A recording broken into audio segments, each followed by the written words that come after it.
అంతర్ముఖం అంటే నాకు చెప్పింది కళ్ళు మూసుకొని బాహ్యంగా కాకుండా లోపల మనకేంది మన చుట్టం మొదలు అసలు మనకి ఏంటి ఆలోచనలు పోతున్నాయన్నారు. ఎక్కడికో పోతుంది. ఎక్కడికి పోయింది? ఏం పోయింది? నిజంగా పోయినాయా? ఎక్కడికి పోయినారు మీరు? అసలు ఈ మనసు అంటే ఏంటి? మనం ఆలోచిస్తున్నాం అంటున్నాం. నిజంగా ఆలోచిస్తున్నావా? ఆలోచింపబడుతున్నావా? ఇందుకు మీరే ఆలోచిస్తే ఒక 3 నిమిషాలు ఆపని ఆలోచన చూద్దాం. నేను చేస్తున్న యాక్టివిటీ, నేను కూర్చొనున్నాను, నిలబడగలను, పడుకోగలను, పరిగెత్తగలను. మీరే ఆలోచిస్తుంటే ఒక్క నిమిషం ఆపండి చూద్దాం. మీరు ఆలోచించటంలా నేను ఈ ప్రాబ్లం గురించి నేను ఆలోచించి అంటాం. నిజమే మీ ప్రాబ్లం గురించి ఆలోచించటంలా ప్రాబ్లం యొక్క ఇంటెన్సిటీలో మీరు ఆ ఇంపాక్ట్లో ఉండిపోయినారు. ఆ ఆలోచన కొట్టుకుపోతున్నారు అంతే. దాన్ని మనం ఆలోచించడం కింద చూస్తున్నాం. ఆలోచించడం అనేటువంటి అలవాటు కావాలి. అలవాటు ఎప్పుడు కావాలి? ఆలోచించకుండా ఉండగలగటం కూడా మనకు శాతం కావాలి. అప్పుడు మనం నిజంగా ఆలోచించడం స్టార్ట్ అవుతుంది. నిజంగా మనం ఆలోచించడం స్టార్ట్ అయినప్పుడు మన మామూలు ప్రాపంచిక విషయంలో కూడా ఒక్క నిమిషంలో సొల్యూషన్ వస్తుంది. దానికి ఎంతో గంటల ఆలోచించాల్సిన అవసరం లేదు. తప్పని ఫ్లాష్ అవుతుంది ఆలోచన. ఎందుకంటే ఆలోచన మన హ్యాండ్ ఓవర్లో, మన దీంట్లో ఉంది. ఏముండదు. మీరు ఆలోచించారు. ఒక ప్యాటర్న్లో పడి కొట్టుకుపోతుంటారు అంతే. అది సంతోషమైనది అయితే సంతోషపడుతున్నట్టుగా నాకు అనుభవం అవుతుంటుంది. దుఃఖం అయితే దుఃఖంగా నాకు అనుభవం అవుతుంది. కానీ నిజానికి రెండు మీ చేతిలో లేవు. ఈ రోజున ఎందుకు దుఃఖమైన ఆలోచన వస్తుందో మీ చేతిలో లేదు, ఎందుకు ఆనందం తెలియదు. కాబట్టి మనం ఆలోచించడం చేత కావాలి. మనకు ఉండేటువంటి కోరికలకి ఆధారం చేసుకొని జరిగినటువంటి సంఘటనలకి అనుకూలంగా జరిగితే ఆనందపడుతుంటుంది. ఆ ఫ్లోలో పోయినప్పుడు వేరే ఫ్లోలో పోతున్నప్పుడు దుఃఖం అనేది దీనికి కూర్చున్నప్పుడు దుఃఖం అనేది ఆ సంఘటనలు. మన మూడ్స్, మన ఆలోచన, మనం ఆలోచించాలనుకుంటే ఆలోచించాలి. ఆలోచించకూడదు అనుకుంటే మన మనసు ఆలోచన రాకూడదు. అది ప్రయత్నం. ఆ ప్రయత్నానికి ఈ జపం ఇవన్నీ కూడాను దోహదం చేసేటువంటి. నేను తమాషగా అప్పుడప్పుడు ఒక చిన్న టెస్ట్ కింద చెప్తుంటాను. 2 1 2 2 4 2 3 6 అని అనుకోండి. సరే బాగా 2 1 2 అని అనుకోని 2 2 4 మనసులోకి రాకూడదు. ట్రై చేయండి. 2 2 4 అయిపోవాలి.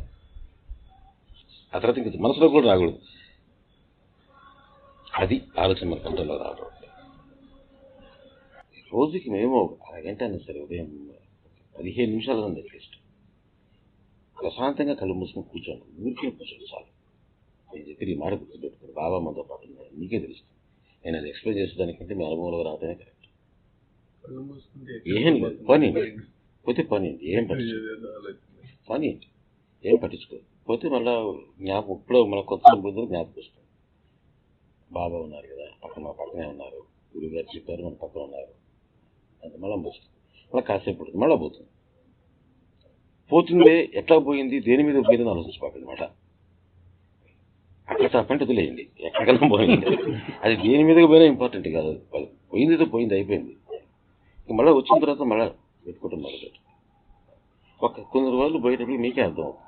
కూర్చుంటే ఇక నేను అడగకపోయినా సరే గంట కాదు 2 గంటలు కూర్చోవాలని దాంట్లో ఉండే ఆనందం అంత ఉంటుంది. దాన్ని రుచి చూడాలి. అది రుచి చూడటం మొదలుపెట్టాలంటే బయట పరిస్థితులు కూడా అంత తొందరగా కూడా మారుతూ వస్తాయి. మనసు అంతర్ముఖం కావటం కూడా అంతే అవసరం. రోజుకు ఒక నెంబర్ పెట్టుకోండి, కాసేపు జపం చేసుకోండి. కానీ బాబా ముందు కూర్చొని ఒక్కసారిగా బాబా ప్రదర్శన కూర్చొని అనుభవిస్తే అర్థం అవుతుంది. బాబా ప్రదర్శన మన పక్కన ఎలా ఉందని. మన పక్కనే ఉన్నాడు, గమనించడం. మనం ఇక్కడ వచ్చినప్పుడు మీకు ఈజీ అవుతుంది. మనసు అంతర్ముఖం. ఇక్కడికి వచ్చి కూర్చునేటువంటిది యాక్టివిటీ గురించేనే కాదు. వచ్చినప్పుడు గంట మాట్లాడుకుంటా వెళ్ళిపోతాం, అంతే, అయిపోయింది అక్కడ. కానీ ప్రధానంగా ఇక్కడికి వచ్చినప్పుడు మీకు చేయాల్సింటే మనసు అంతర్ముఖం చేయడం ప్రార్థన చేయండి. బయట పోయినప్పుడు ఎటు యాక్టివిటీ ఎటు తప్పదు. అందుకని ఈ లోపల కొంచెం ముందుకి వెళ్ళి దర్శనలో చేసుకొని పారాయణ జపం చేసుకొని బాబా మన పక్కన ఇప్పుడు ఉన్నారు. ఎప్పుడు గుర్తు పెట్టుకోండి, మీతో పాటే ఉన్నారు. ఆయన ఉన్నాడు అని గుర్తించాలి. మనసుకి 2 కావాలి. ఊరికే ఈ యాక్టివిటీలోనే తిరగండి. అప్పుడు మనసు అంతర్ముఖం కూడా చేయాలి. లేకపోతే ఇందాక నేను చెప్పినట్టుగా ఆ స్పార్క్ కీపప్ చేసుకోలేదు. కష్టం ఉండేటప్పుడు ఎప్పుడైనా తిరువణామల లాంటి ప్లేస్కి వచ్చినప్పుడు చక్కగా బాగా నామం చేసుకోవటం, పారాయణ చేసుకోవటం, కుంటికి పోవటం, ఆశ్రమానికి పోవటం, కాసేపు ఇక్కడికి వచ్చి నా దగ్గర కూర్చున్నా కాసేపు ధ్యానం చేసుకోవటం, మనసును అంతర్ముఖం చేయడానికి కూడా ప్రయత్నించాలి. అదే ఇంపార్టెంట్. మనసు పూర్తిగా అంతర్ముఖం కాదు కనుక బయట యాక్టివిటీలో వీటిని ఈ అర్థాలు పోగొట్టుకొని ఇంకా ఇంకా అంతర్ముఖం కోసం ప్రయత్నించాలి. మన లక్ష్యం అదే.